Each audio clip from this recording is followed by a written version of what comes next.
Pada tanggal 4 Desember 2020, tim KPK menerima informasi dari masyarakat akan adanya dugaan terjadinya penerimaan sejumlah uang oleh penyelenggara negara yang diberikan oleh AIM dan HS kepada MJS, AW, dan JPB.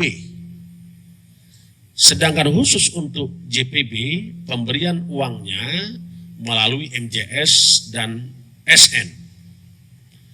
Penyerahan uang dilakukan pada hari Sabtu tanggal 5 Desember 2020 sekitar jam 02.00 di salah satu tempat di Jakarta.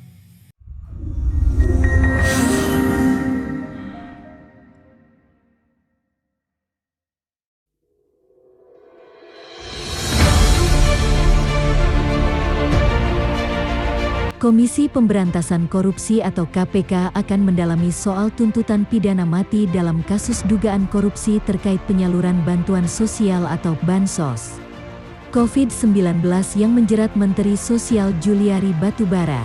Juliari ditetapkan sebagai tersangka atas kasus dugaan suap Bansos penanganan pandemi COVID-19 untuk wilayah Jakarta, Bogor, Depok, Tangerang, dan Bekasi atau Jabodetabek.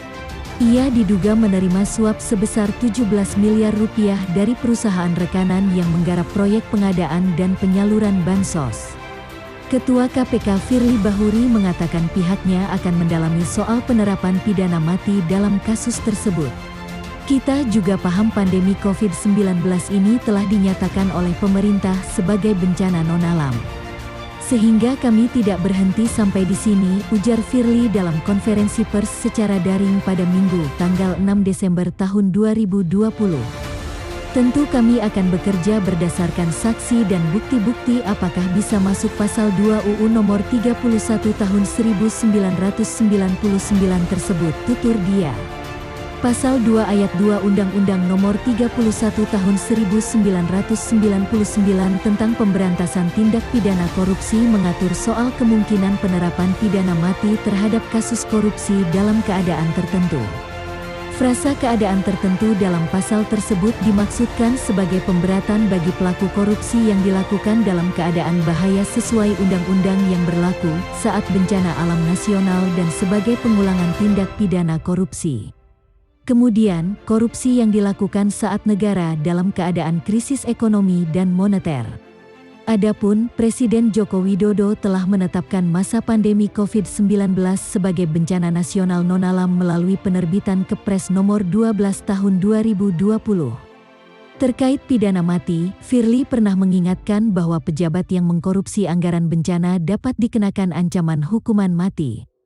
Peringatan itu ia lontarkan dalam rapat dengar pendapat bersama Komisi 3 DPR di Kompleks Parlemen, Senayan, Jakarta pada tanggal 29 April. Bagi yang melakukan korupsi dalam suasana bencana tidak ada pilihan lain, yaitu menegakkan hukum tuntutan pidana mati, kata Firly. Firly menuturkan, keselamatan rakyat merupakan hukum tertinggi. Jenderal Polisi Bintang 3 itu menyatakan, KPK akan bertindak tegas dan keras terhadap pelaku tindak pidana korupsi, khususnya dalam situasi wabah COVID-19. KPK tetap akan bertindak tegas dan sangat keras kepada para pelaku korupsi, terutama dalam keadaan penggunaan anggaran penanganan bencana, ucapnya. Kenapa? Karena salus populi suprema lex esto, keselamatan masyarakat merupakan hukum tertinggi, ujar Firly. Kendati sudah diperingatkan, tetap saja korupsi dalam pengadaan Bansos COVID-19 terjadi. Pidana mati tidak tepat secara terpisah. Peneliti Pusat Kajian Anti Korupsi Fakultas Hukum UGM Zainur Rohman menilai wacana penerapan pidana mati dalam kasus dugaan suap yang menjerat Juliari Batubara tidak pada tempatnya. Ia mengatakan, UU Pemberantasan Tindak Pidana Korupsi memang mengatur soal ancaman hukuman mati.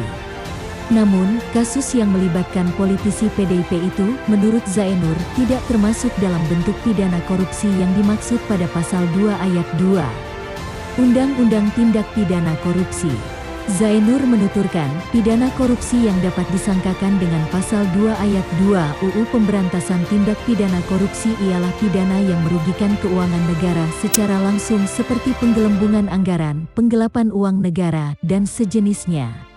Pasal hukuman mati tak bisa disangkakan lantaran dalam kasus Juliari Batubara tergolong kasus suap dan tidak menimbulkan kerugian negara secara langsung. Oleh sebab itu, ia menyarankan KPK memaksimalkan penggunaan pasal 11 dan 12 UU Pemberantasan Tindak Pidana Korupsi yang lebih relevan dalam menangani kasus suap. Zainur menyarankan KPK menerapkan ancaman hukuman maksimal, yakni seumur hidup terhadap Juliari. Kemudian, penerapan Undang-Undang Nomor 8 Tahun 2010 tentang Tindak Pidana Pencucian Uang (TPPU). Itu untuk mengetahui kemana saja aliran dana suap tersebut. Apakah ada pihak lain?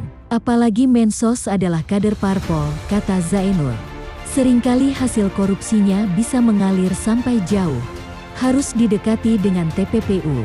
KPK juga harus menuntut pencabutan hak politik karena yang bersangkutan politisi.